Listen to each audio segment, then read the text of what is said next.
Sebelum Anda menikmati tayangan berikut, silahkan klik like, subscribe, dan klik notification bell.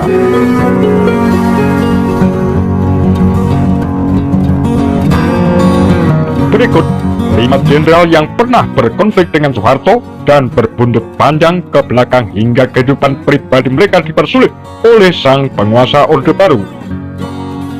Mayor Jenderal TNI Pranoto Rekso Samudro. Konflik Pranoto dengan Soeharto bermula justru ketika keduanya sedang bersama di pucuk pimpinan Tentara Teritorium 4 di Ponorogo. Soeharto sebagai Panglima Divisi menyelewengkan jabatannya dengan melakukan kegiatan ilegal.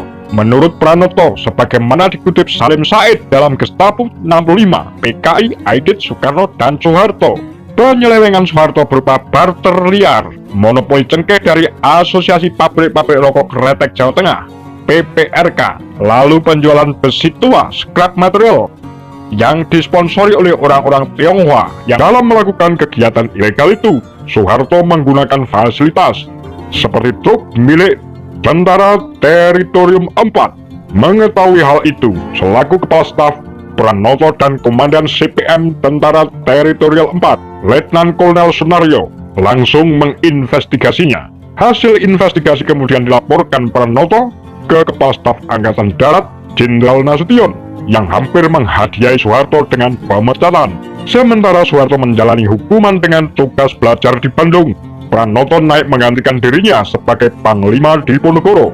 Keduanya bertemu kembali di Jakarta setelah Soeharto mendapat Panglima Kostrad dan Pranoto sebagai asisten 3 personalia Menpangat Ahmad Yani. Konflik keduanya kembali terjadi menyusul hilangnya Menpangat Ahmad Yani yang diculik G30S PKI. Pranoto yang ditunjuk Presiden Soekarno menjadi pelaksana harian Angkatan Darat tak bisa menghadap Presiden karena tak diizinkan Soeharto, sebab Soeharto telah mengambil alih pimpinan Angkatan Darat. Saya tidak dapat secara langsung menghadap Presiden, Pangti, dengan tanpa seizin Mayor Jenderal Soeharto sebagai pengganti pimpinan Angkatan Darat saat itu.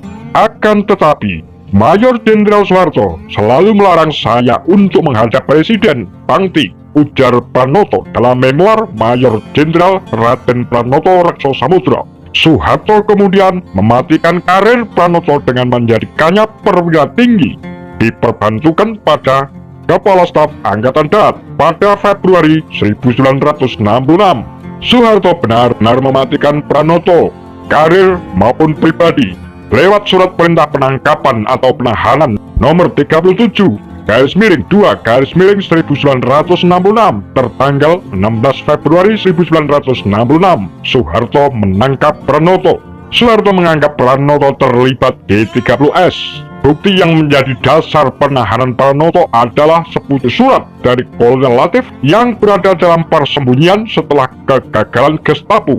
Tulis Salim Said. Surat itu didapat Soeharto dari intel yang ditugaskan memburu Latif. Surat itu berisi permintaan perlindungan kepada Pranoto selaku caretaker Angkatan Darat. Bagi Soeharto, hal itu menimbulkan kecurigaan bahwa Pranoto simpatik kepada gerakan, sebab secara pribadi Latif jauh lebih dulu kenal dan dekat kepada Soeharto ketimbang Pranoto. Akibat surat Latif yang tak pernah diterima dan diketahuinya itu, Pranoto harus mendekam di balik jeruji rutan Blok P mulai Maret 1966. Hampir sebulan di Blok P, Pranoto kemudian menjadi tahanan rumah. Dia kembali masuk bui pada awal 1969 ketika Soeharto mengeluarkan surat perintah penangkapan atau penahanan nomor print 212-PP-1-1969. Pranoto menghuni Inrehab Nirbaya bersama tapol-tapol ras lainnya. Mulai Januari 1975, Pranoto tak lagi mendapatkan hak-haknya seperti gaji, skorsing atau penerimaan lainnya, hingga dibebaskan pada 1981 berdasarkan SK Pangkop Kamtib nomor skep /Kopkam/1/1981 Pranoto tak pernah menerima surat pemberhentian atau pemecatan resmi dari keanggotaan Angkatan Darat. Meski begitu, dia tak mendapatkan pensiun sampai akhir hayatnya dan namanya tak pernah direhabilitasi. Hanya Jenderal Nasution yang langsung menelepon Pranoto untuk meminta maaf karena selama ini salah menilai dirinya. Saya harus berani menelan pil sepahit ini dan harus pula berani membaca kenyataan dalam hidup yang sudah menjadi suratan takdir, ujarnya sebagaimana dikutip Mane Sopian dalam Kehormatan Bagi Yang Berhak. Jenderal TNI Abdul Haris Nasution selaku atasan Soeharto di Angkatan Darat, Nasution punya hubungan pasang surut dengan juniornya itu. Konflik keduanya bermula ketika Nasution selaku Kepala Staf Angkatan Darat mengetahui Soeharto Panglima Tentara Teritorium 4 Diponegoro melakukan penyelundupan beberapa komoditas bersama pengusaha Lim Siliong, Bob Hasan, dan Tek Tiong. Soeharto hampir dipecat Nasution sebelum akhirnya ditolong Wakil Kepala Staf Angkatan Darat Jenderal Gatot Subroto. Sikap anti PKI membuat keduanya bersatu. Mulai paruh kedua demokrasi terpimpin, Nasution dan Soeharto bahu-membahu menumpas PKI usai peristiwa G30S, menggulingkan Soekarno dan mendudukkan Soeharto di kursi presiden. Namun, duduknya Soeharto di kursi presiden justru membuat hubungannya dengan Nasution kembali memburuk. Soeharto membubarkan MPRS yang dipimpin Nasution pada 1972. Sewaktu Nasution membuat buku kesan-kesan selama di MPRS, Soeharto memerintahkan aparatnya untuk membakar buku-buku itu beserta gudangnya. Gerak-gerik Nasution terus diawasi dan dibatasi aparat. Selain khotbah Jumat, Kopkamtib juga melarang Nasution pidato di kampus-kampus. Menurut keterangan dari beberapa mahasiswa, mereka selalu dipersulit bila mana mengundang Pak Nas untuk berbicara. Tulis Bakri Agi, Tian Lean, dan Tatang Sumarsono dalam AH Nasution di masa Orde Baru. Lebih jauh, Kopkamtib melarang media massa memuat tulisan-tulisan Pak Nas, sapaan Nasution. Kesulitan Pak Nas bertambah setelah dia bergabung ke dalam kelompok Petisi 50, kelompok berisi politisi senior dan purnawirawan jenderal yang berupaya mengoreksi pemerintahan Orde Baru yang dianggap telah melenceng dengan tafsir sepihak atas Pancasilanya. Kopkamtib langsung mencabut hak politik para anggota Petisi 50 dan mencekal mereka di rumah. Pak Nas harus membuat sumur akibat aliran air ledengnya diputus secara sepihak. Dia juga dilarang tampil di depan publik atau menghadiri acara-acara kenegaraan dan acara-acara yang dihadiri petinggi pemerintahan. Saya dan istri tidak boleh diundang pada acara perkawinan anak-anak Bu Gatot Subroto, Bu Yani, Bu Suprapto, dan lain-lain, kenang Nasution.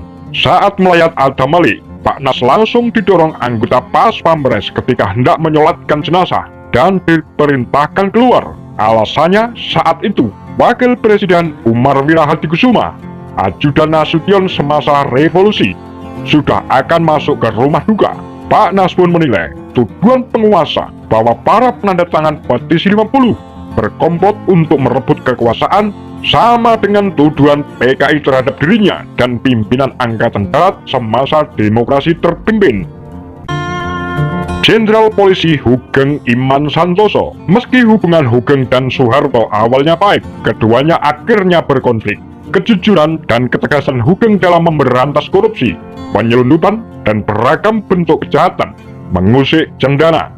Saat kasus Sum Kuning muncul akhir 1960-an, Hugeng bergerak untuk mengusut tuntas. Hugeng yakin hasil akhir persidangan kasus pemerkosaan pedagang telur bernama Sumariem oleh beberapa anak pejabat penuh rekayasa.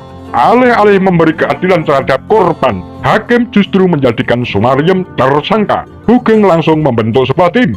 Namun belum lagi tim itu mendapat banyak hasil, Soeharto keburu mengambil alih kasus itu. Ketika menerima Hugeng, Soeharto mengatakan penanganan kasus Sum Kuning diambil alih Kopkamtib. Soeharto benar-benar marah ketika Hugeng membongkar penyelundupan mobil mewah yang dilakukan pengusaha Robi Cahyadi. Penyelundupan itu sepenelusuran Hugeng terjadi akibat adanya backing dari aparat. Yang mengejutkan Hugeng adalah ketika dia mau menemui Soeharto di kediamannya untuk memberitahukan si penyelundup mobil akan ditahan. Ternyata si penyelundup mobil tersebut sedang bertemu dan berbincang-bincang dengan Soeharto. Tulis Aris Santoso dan kawan-kawan dalam Hugeng, oase menyejukkan di tengah perilaku koruptif para pemimpin bangsa. Hugeng yang sejak itu tak pernah percaya Soeharto lagi dicopot dari jabatannya. Tak lama kemudian, dengan tegas dia menolak tawaran basa-basi Soeharto berupa jabatan duta besar. Keduanya kembali berkonflik ketika Hugeng bergabung dengan Petisi 50. Kelompok itu aktif mengoreksi penyelewengan Orde Baru karena menafsirkan sepihak Pancasila untuk kepentingannya dan menuduh pihak dengan tafsir Pancasila beda sebagai anti-Pancasila. Hugeng langsung kena cekal, kehilangan hak politik, dan dilarang tampil publik. Hal itu membuat banyak orang jadi takut mendekati Hugeng. Suatu ketika, seorang pengusaha sampai membatalkan rencana pembelian lukisan karya Hugeng karena di lukisan itu tertera inisial nama sang pelukis. Pengusaha itu sempat meminta Hugeng menghapusnya, tapi ditolak. Acara Hugeng dan band The Hawaiian Seniors-nya di TVRI langsung di stop. Menteri Penerangan Ali Murtopo dengan alasan tak sesuai budaya bangsa. Pangkop Kamtib Laksamana Sudomo menghimbau masyarakat agar hati-hati terhadap lagu-lagu yang dibawakan Hugeng. Penghentian acara di TVRI itu bentuk penutupan akses ekonomi oleh penguasa. Hugeng bahkan tidak punya uang untuk sekedar memperbaiki giginya karena digencet sama Harto, kata Ali Sadidin sebagaimana dikutip Made Supriyatma dalam tulisannya di indoprogress.com. Sejak 1987, Hugeng juga tak diizinkan pemerintah menghadiri perayaan HUT Polri. Letnan Jenderal KKO Purnawirawan Ali Sadidin, konflik Ali dengan Soeharto baru dimulai justru ketika Ali sudah pensiun dari militer maupun pemerintahan.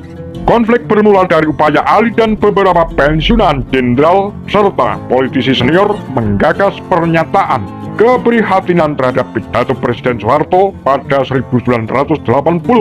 Pernyataan korektif sekelompok yang kemudian dikenal sebagai Petisi 50 itu membuat Soeharto marah.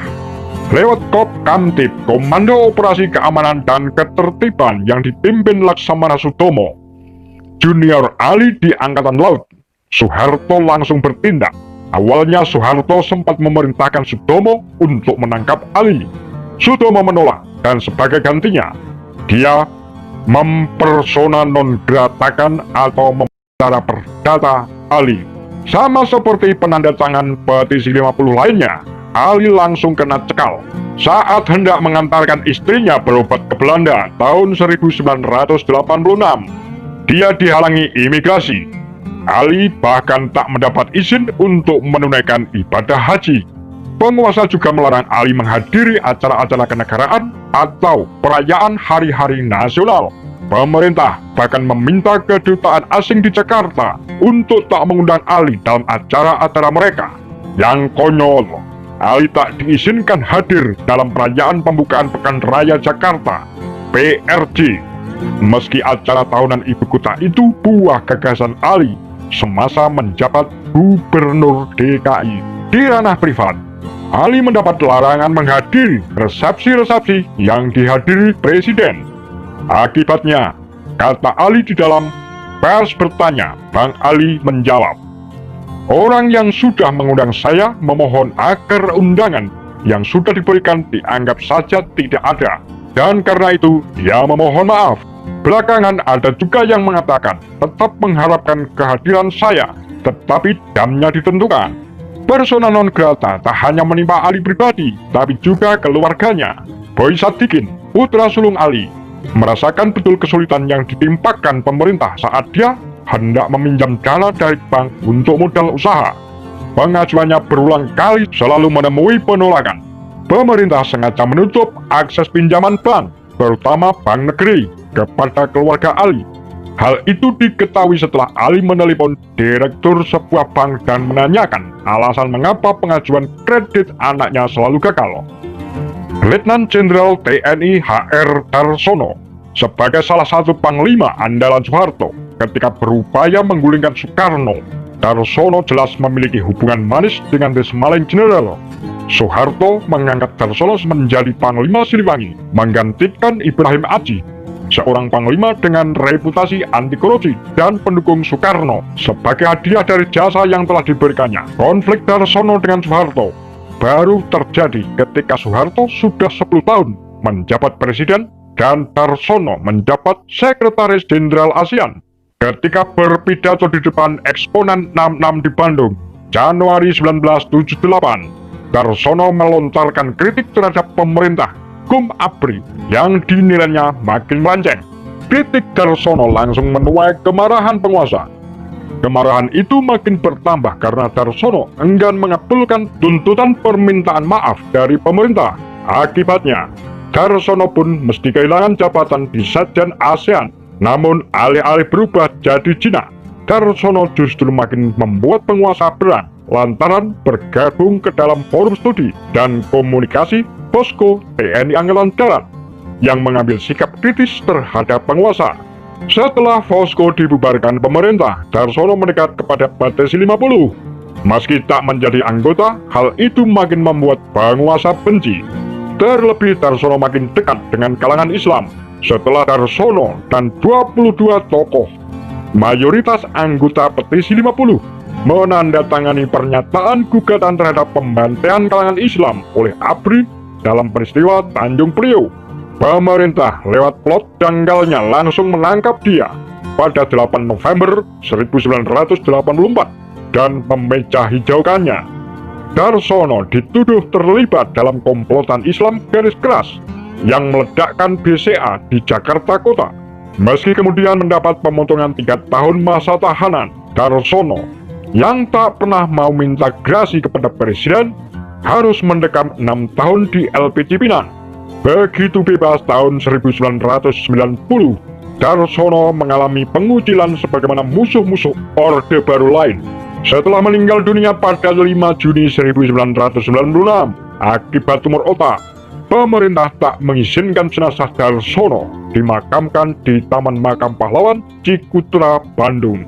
Soeharto punya kebencian dan ketakutan pribadi terhadap HR Darsono yang merupakan seorang panglima jenderal sungguhan dari Siliwangi yang berani melawan Soeharto, kata Adnan Buyung Nation, pengacara yang membela Darsono dalam autobiografi berjudul Pergulatan Tanpa Henti, Menabur Benih Reformasi.